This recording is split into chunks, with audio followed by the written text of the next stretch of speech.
हमारे कर्म ही हमारी पहचान है, वरना एक नाम के तो हजारों इंसान हैं। नमस्कार दोस्तों, एक बार फिर से आप सबका स्वागत है मेरे YouTube चैनल पर।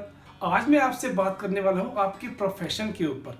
चाहे आप कोई जॉब करते हैं या फिर आप बिजनेस में हैं, चाहे आप कोई छोटे से छोटा काम करते हैं या फिर आप किसी बहुत बड़े बिजनेस एम्पायर के मालिक हैं, दोस्तों मैं आपसे यही कहना चाहूँगा कि आप अपने प्रोफेशन को पूरी रिस्पेक्ट दीजिए, उसे दिल से प्यार कीजिए, क्योंकि हमारे कर्म ही हमारी पहचान बनाते हैं। मैं आपको ये भी कहना चाहूँगा कि भगवान से ज़्यादा अपने कर्मों से डरिए, क्योंकि एक बार को भगवान तो माफ़ कर सकता है लेकिन आपके कर्म नहीं, क्योंकि कर्म एक बूमरैंग जैसा होता है।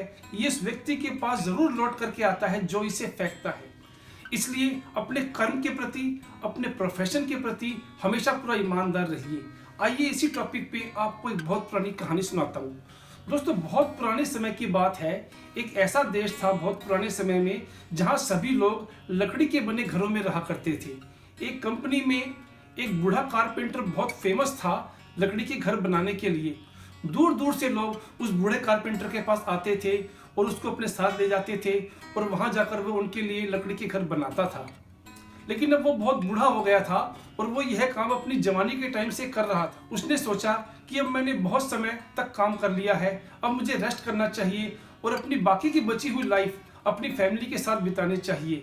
इस बात को सोचते हुए वो अपनी कंपनी के मालिक के पास गया और उसने बोला कि सर, मैंने बहुत टाइम तक आपके पास काम किया है, लेकिन अब मैं थोड़ा बीमार रहता हूँ और पता नहीं मेरा जीवन कितना बचा है। मैं अपना बचा हुआ जीवन अपनी फैमिली के साथ बिताना चाहता हूँ। प्लीज़ आप मुझे रिटायरमेंट दे दीजिए और मुझे फ्री कर दीजिए। कंपनी का जो मालिक था उस बड़े कारपेंटर की बहुत इज्जत करता था, उसको बहुत रिस्पेक्ट देता था, क्योंकि उस कारपेंटर की वजह से उसकी कंपनी का नाम दूर दूर तक था कि वहाँ पे कारपेंटर जो हैं बहुत अच्छे अच्छे घर बनाते हैं। उस कंपनी के मालिक ने उस बड़े कारपेंटर को बोला कि ठीक है, अगर आप जॉब छोड़ना चाहते हैं और आप रिटायर होना चाहते हैं तो मैं आपकी भावनाओं की कदर करता हूँ, आप जाइए और रेस्ट कीजिए और बचा हुआ टाइम अपनी फैमिली के साथ बिताइए। लेकिन जाने से पहले आप एक मेरा लास्ट काम कर दीजिए, आप जाने से पहले पहले सिर्फ एक और घर बना दीजिए, उसके बाद आप मेरी तरफ से फ्री हैं। बूढ़े कारपेंटर ने कहा ठीक है जी, अगर आप कह रहे हैं तो मैं एक घर और बना देता हूँ। लेकिन बूढ़े कारपेंटर का एक और घर बनाने का मन नहीं था, क्योंकि वो काम छोड़ने का मन बना चुका था और अपनी फैमिली के पास जाने का मन बना चुका था। उसने उस घर को बनाने के लिए हाँ तो कर दी और बनाना शुरू भी कर दिया, लेकिन उसने उस घर को पूरे मन से नहीं बनाया जैसा कि वो और घरों को बनाता था। उसने बिल्कुल बेमन से उस घर को बनाना शुरू किया और जैसे तैसे उसको पूरा किया। फिर उसको भी लगा कि इस घर में फिनिशिंग नहीं आई है पूरी और ये घर जैसा बनना चाहिए था वैसा नहीं बना। फिर भी वो अपने मालिक के पास गया और उसने बोला कि सर, मैंने आपका ये लास्ट घर बना दिया है और आप मुझे अब रिटायरमेंट दे दीजिए और मुझे जाने की परमिशन दे दीजिए। तो उस कंपनी के मालिक ने बोला कि ठीक है जी, मेरी तरफ से अब आप फ्री हैं, जा सकते हैं, लेकिन अब आपको अपने पुराने घर में रहने जाने की ज़रूरत नहीं है। आप अपनी फैमिली को यहीं बुला लीजिए और ये जो लास्ट घर आपने बनाया है हम आपको अपनी कंपनी की तरफ से गिफ्ट देते हैं, क्योंकि आपने हमारे साथ बहुत लंबे समय तक काम किया है, इसलिए हम आपको ये गिफ्ट दे रहे हैं।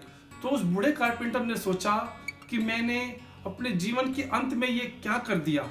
मैंने लोगों के लिए इतने आलीशान घर बनाए, इतने सुंदर सुंदर घर बनाए, और जब मुझे अपने लिए ही घर बनाने का मौका मिला तो मैंने इस घर को इतना अच्छा नहीं बनाया जितना ये बनना चाहिए था। इसलिए दोस्तों हमें यह समझने की जरूरत है कि हमारे कर्म से ही हमारी पहचान बन भी सकती है और बिगड़ भी सकती है। इसलिए अंत में मैं आप सबको यही कहना चाहूँगा कि हमें अपने हर काम में बेस्ट से बेस्ट देने की कोशिश करनी चाहिए। तो ऐसी मोटिवेशनल वीडियोस के लिए जुड़े रहिए मेरे साथ। आप सबको मेरी आज की वीडियो कैसी लगी प्लीज़ कमेंट बॉक्स में ज़रूर बताएं और मेरी इस वीडियो को ज़्यादा से ज़्यादा लाइक कीजिए, शेयर कीजिए, और जिन दोस्तों ने अब तक मेरे चैनल को सब्सक्राइब नहीं किया है वो प्लीज़ मेरे चैनल को सब्सक्राइब भी कर दें। नमस्कार, जय हिंद, धन्यवाद।